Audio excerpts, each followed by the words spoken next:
The warning alarm screamed. Through the bridge of the VIN exploration. Vessel Silver Wing. Captain Thelry's 4 eyes widened as she watched her. Navigation display flash red. They had crossed a boundary they should never have touched. By the stars, her navigator whispered, "Captain, we are in the Sol system." Belle felt her blood turn cold. Every space-faring species knew about Sol. Earth system. The dead zone. 300 years ago, humanity had simply vanished from galactic affairs. No explanation, no goodbye. They just stopped responding to messages, stopped trading, stopped everything. The Galactic Concord had sent investigation teams at first, but every ship that entered the system disappeared without a trace. After 50 years, they declared Sol off limits and tried to forget about the strange, aggressive species that once lived there. "Get us out of here," Delrix ordered. "Maximum speed." "Can't, Captain," her engineer reported. "The pirates damaged our jump drive. We need at least an hour for repairs." Behind them, 3 pirate vessels closed in fast. They had been chasing the Silver Wing for 2 days, ever since Felix's crew discovered their hidden base. The pirates didn't care about ancient warnings or forbidden zones. They only cared about the valuable survey data stored in the Silver Wing's computers. "They're charging weapons," the tactical officer announced. Delrix made a decision. "Take us deeper into the system. Maybe the pirates will be too afraid to follow." The Silver Wing dove toward the inner planets. But the pirates, desperate and greedy, followed without hesitation. Their leader's voice crackled over the communications channel. "Surrender your data, VIN, and we'll let you live. Keep running and we'll take it from your corpses." Felix ignored them, her eyes fixed on the scanner display. Something was wrong. The system shouldn't be this empty. Where were the defense stations? Where were the warnings? Where was anything? Then her science officer gasped, "Captain, I'm detecting something near Earth. It's massive." On the screen, a structure materialized. It had been invisible moments before, hidden by technology far beyond anything the Concord possessed. The object was enormous, easily the size of a small city. It hung in orbit around the blue-green planet like a silent sentinel. "What is that?" Felix breathed. The structure came alive. Lights flickered across its surface in patterns that seemed almost organic. Then a voice filled every speaker on the ship. It spoke in perfect galactic standard, clear and emotionless. "Attention, unidentified vessels. You have entered restricted space. This is your only warning. Exit the Sol system immediately or defensive measures will be initiated." The pirate leader laughed. "Defensive measures?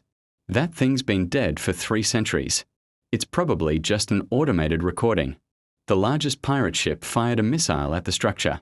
It was a powerful weapon capable of destroying a military cruiser. The missile streaked through space, closing the distance in seconds. The structure didn't move. It didn't need to. A beam of pure white light shot from its surface and touched the missile. There was no explosion. The missile simply ceased to exist. One moment it was there, the next moment there was nothing but empty space. What just happened? The pirate leader's voice had lost its confidence. "Analysis complete," Felix's science officer reported, her voice shaking. "That weapon converted the missile's matter directly into energy. The technology required to do that shouldn't exist." The structure spoke again. "Second warning. Hostile action detected. You have 60 seconds to begin your exit trajectory." The pirates fired again. All 3 ships unleashing their full arsenal. Missiles, plasma bolts, and kinetic rounds filled the space between them and the structure. The white beams lanced out again, each one perfectly precise. Every single weapon vanished before reaching its target. 45 seconds, the structure announced, "Run." The pirate leader screamed. His ships tried to turn away, but they had come too close. 30 seconds. Belle watched in horror as more structures appeared. Throughout the system. They had been there all along, invisible and waiting. Dozens of them, maybe hundreds. 15 seconds. Final warning. The pirate ships desperately tried to engage their jump drives. One of them succeeded, vanishing in a flash of light. The other 2 weren't fast enough. Warning period expired, eliminating hostile vessels. The white beams touched the 2 remaining pirate ships. Unlike the missiles, the ships didn't vanish instantly. Instead, they began to glow brighter and brighter until they shone like small stars. Then they were gone, converted to pure energy, leaving nothing behind. The structure turned its attention to the silver wing. Felix felt every member of her crew hold their breath. VIN Vessel Silver Wing analysis indicates you did not initiate hostile action. You have 10 minutes to exit the system. If you require assistance with repairs, it will be provided. If you refuse to leave, you will be destroyed. Respond. Felix's hands trembled as she activated the communication system. This is Captain Thiel. We didn't mean to enter your space. Our jump drive was damaged. We accept your offer of assistance. Understood. Repair drones dispatched. Do not deviate from your current position. Small machines emerged from the massive structure, moving with impossible speed toward the silver wing. They attached to the damaged sections of the ship and began working with efficiency that made Felix's engineer weep with envy. Captain, her science officer said quietly, I'm scanning the third planet Earth. It's not dead. I'm reading dense forests, clean oceans, and massive animal populations. It's a paradise down there, but no cities, no civilizations, none. Just nature. The repairs completed in 7 minutes. The drones detached and returned to their origin point. VIN Vessel Silver Wing repairs complete. You will now exit the system. A course has been plotted to your navigation computer. Follow it exactly. Any deviation will result in immediate termination. You will not return to this system. You will report what you witnessed here to your Galactic Concord. Tell them that Earth remains under protection. Tell them to stay away. We understand. Felris replied. Thank you for sparing us. There was a pause as if the structure was considering something. Message for the Galactic Concord. Humanity has not forgotten. Humanity is watching. Humanity does not wish to be disturbed. This is the first and final warning.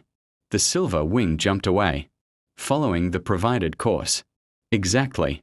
Felix and her crew sat in stunned silence for several minutes after entering safe space. Captain, her tactical officer finally spoke. If they have structures like that throughout the system, and if they've had them for 300 years or more, then humanity was never the primitive species we thought they were. Delrix finished. They were far beyond us. Maybe they still are. What do we do? Delrix thought about those massive structures, silent and deadly. She thought about weapons that turned matter into energy. She thought about the emotionless voice that had shown mercy to her crew, but none to those who attacked. We report everything to the Concord, she said, and we pray they're smart enough to listen. Deep in the Sol system, the structure designated Guardian 1 returned to its dormant state. But before it did, it sent a signal toward Earth, toward a hidden facility buried deep in a mountain. The signal was simple, just 3 words. They know we are here. In Cheyenne Mountain, ancient computers flickered to life. Emergency protocols activated for the first time in 287 years. Cryopods began their warming sequences. The base's artificial intelligence reviewed the situation and calculated probabilities. The galaxy had forgotten about humanity. Now they were remembering. And that changed everything. A message transmitted across the planet's secure network, reaching every hidden facility, every dormant Guardian platform, every automated defense system. External threat assessment active. Waking primary defense coordinator. All systems standby for human authority. On Earth, in the silence of a tomb that had kept its vigil for nearly 3 centuries, Commander Sarah Chen's eyes opened for the first time in 17 years. She took a breath, feeling the familiar ache of revival spreading through her body. Status report, she whispered, her voice rough from disuse. The AI responded immediately. Welcome back, Commander. We have visitors. They know we are here, awaiting your orders. Sarah closed her eyes for a moment, gathering her strength. She had hoped to sleep longer. She had hoped the galaxy would leave Earth alone forever. But hope was a luxury Guardians couldn't afford. Show me everything, she said. The revival process always hurt. Sarah Chen had gone through it 47 times now, and it never got easier. Her muscles screamed as she forced herself to sit up in the cryopod. Her head pounded. Her mouth tasted like metal and old dreams. How long this time? She asked the AI. 17 years, 4 months. And 12 days since your last revival, Commander. 17 years. Sarah did the math in her head. That made it 287 years since humanity had ascended. 287 years since she had chosen to stay behind. She swung her legs over the side of the pod, waiting for the feeling to return to her feet. The medical bay around her was exactly as she remembered it. Clean, sterile, empty.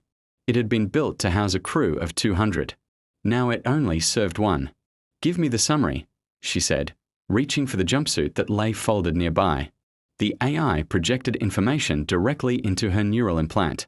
Sarah processed it as she dressed, her enhanced mind sorting through data at superhuman speed. The VIN ship, the pirates, Guardian 1's defensive response. The message sent to the Galactic Concord. They think we're extinct. Sarah said it wasn't a question. Affirmative. Galactic. Records list humanity as presumed. Extinct or evolved beyond contact. They remember us as aggressive but technologically inferior. Sarah almost laughed. Inferior if they only knew. But that was the point, wasn't it? Humanity had left the galaxy alone precisely because they had become too superior, too powerful, too dangerous. She walked through the empty corridors of Cheyenne Mountain Complex, her footsteps echoing off walls that hadn't heard human voices in nearly 3 centuries. The facility was one of 12 primary command centers scattered across Earth, all maintained by automated systems, all waiting for her to wake and give them purpose. In the command center, holographic displays flickered to life at her approach. She stood in the middle of the room, surrounded by information. Earth status, the Guardian platforms, the automated defense fleet. Every weapon, every sensor, every piece of technology humanity had left behind. Show me Earth, she commanded. The largest display showed her home planet from orbit. It was beautiful, more beautiful than it had been in centuries. Without humanity, cities, and industries, nature had reclaimed everything. The Amazon rainforest had doubled in size. The oceans teemed with whales and fish. Wolves ran through. The ruins of New York. Tigers prowled through what had once been Tokyo. Sarah felt the familiar ache in her chest. This was why she stayed. This was what she protected. Earth itself. Not humanity's buildings or roads or monuments. Just the planet. The birthplace. The garden they had nearly destroyed before they learned wisdom. Guardian status report, she ordered. All 47 Guardian platforms operational. Energy reserves at 97%. No degradation in systems. Defensive fleet. 1,000 automated vessels ready for deployment. Weapons systems all active. Stealth systems functioning at optimal levels. 47 Guardians. Each one the size of a city. Each one capable of destroying entire fleets. Each one invisible to any scanning technology the current galaxy possessed. Humanity had built them during the last war. The one that had nearly ended everything. They had been insurance protection against extinction. Now they were museum pieces, relics of a violent past. Sarah was their caretaker. The last physical human left to remember what they represented. Show me the conquered fleet movements, she said. The display changed, showing her the space beyond Sol system. The AI highlighted several large groups of ships moving in various directions. One group caught her attention. It was heading towards Sol. 200 warships according to the analysis. They're coming to investigate, Sarah said quietly. Probability 94%. Estimated arrival 14 days, 7 hours. Sarah sat in the commander's chair. The same chair she had sat in 47 times before. Every time she woke, there was a new crisis. A probe getting too close. A mining expedition ignoring the warnings. Once a scientific vessel had tried to land on Mars. Guardian 12 had removed it from existence before it touched the surface. But this was different. This was a fleet, an army. They weren't coming to explore. They were coming to challenge. Options, she said. The AI presented several scenarios. Destroy the fleet before it arrived. Allow them to enter and then destroy them. Negotiate, hide, and hope they left. Sarah reviewed each option. her enhanced mind calculating consequences and probabilities. 300 years ago, humanity would have chosen violence without hesitation. They would have seen the fleet as a threat and eliminated it. That's who they had been. That's why they had to leave. Open a secure channel to Guardian 1, she ordered. The connection established instantly. Guardian 1 was the oldest and most advanced of the platforms. It had been the prototype, the proof of concept that had led to all the others. It was also the closest thing Sarah had to a companion, though it was just an AI, not truly conscious. Commander Chen, Guardian 1's voice was calm and neutral. How may I assist? The fleet coming toward us. What do you assess as their primary motivation? Analysis indicates a combination of factors. Fear 68%, curiosity 24%, territorial concerns 8%. They're afraid of us. Sarah said. Correct. The demonstration of our defensive capabilities contradicted their understanding of human technology. They cannot reconcile their historical records with observed performance. This creates anxiety in their leadership. Sarah understood. The galaxy thought humanity was primitive. Now they had evidence that humanity possessed technology centuries ahead of anything they had. From their perspective, it looked like humanity had been hiding their true capabilities all along. They would assume deception, conspiracy, threat. If we destroy that fleet, what happens? She asked. Short term, the immediate threat is eliminated. Medium term, the Galactic Concord declares Earth a hostile entity. Long term, probability of sustained warfare increases to 91%. And if we let them approach, show them mercy. Unknown. Human. Mercy is not a value there. Current galactic civilizations associate with strength. They may interpret it as weakness or hesitation. Sarah closed her eyes. This was the impossible balance she had to maintain. Be strong enough to protect Earth. Be merciful enough to honor humanity's new path. Be wise enough to know the difference. I need to see the Ascended, she said quietly. The AI paused. Commander, you know they cannot answer. They exist beyond physical space. They cannot interfere, I know, but I can still ask. Sarah walked to a special chamber deep in the mountain. It was small and dark with a single chair facing a communication device that had never received a response. She sat down and activated it anyway, sending her message out into dimensions she couldn't perceive to the beings that humanity had become. This is Commander Sarah Chen, caretaker of Earth. Request guidance on the following situation. She explained everything. The VIN ship, the approaching fleet, the impossible choices she faced. I've protected Earth for 287 years. I've woken 47 times. I've never let anyone threaten this planet, but I don't want to start a war. I don't want to kill thousands of beings just for being afraid. Tell me what to do. She waited in the silence. She always waited, even though she knew no answer would come. The Ascended had left physical space behind. They couldn't return. They couldn't speak. They could only exist in whatever higher state they had achieved. But Sarah asked anyway because she was alone, because the weight of protecting an entire planet pressed down on her every waking moment. Because sometimes even guardians needed to believe someone was listening. After an hour, she stood and returned to the command center. No answer had come.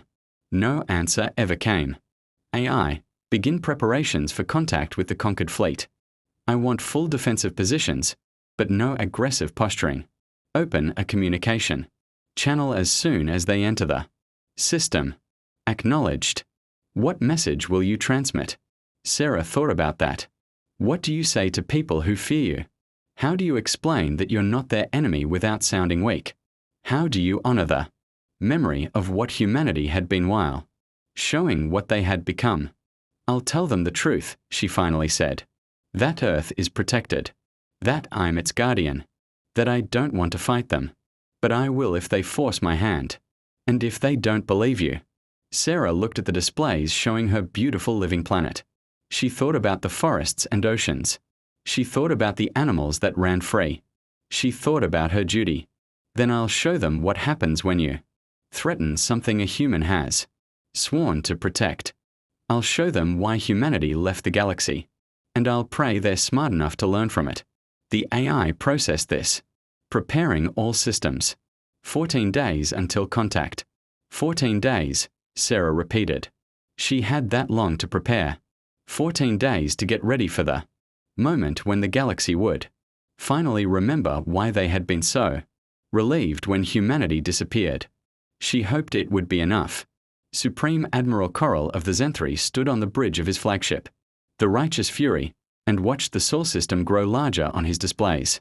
Behind him, 199 other warships maintained perfect formation. It was the largest military fleet the Galactic Concord had assembled in 50 years. Status report, he commanded. His tactical officer, a young Zenthri named Vector, consulted his instruments. We are approaching the system boundary, Admiral. No contacts detected, no active scans, nothing.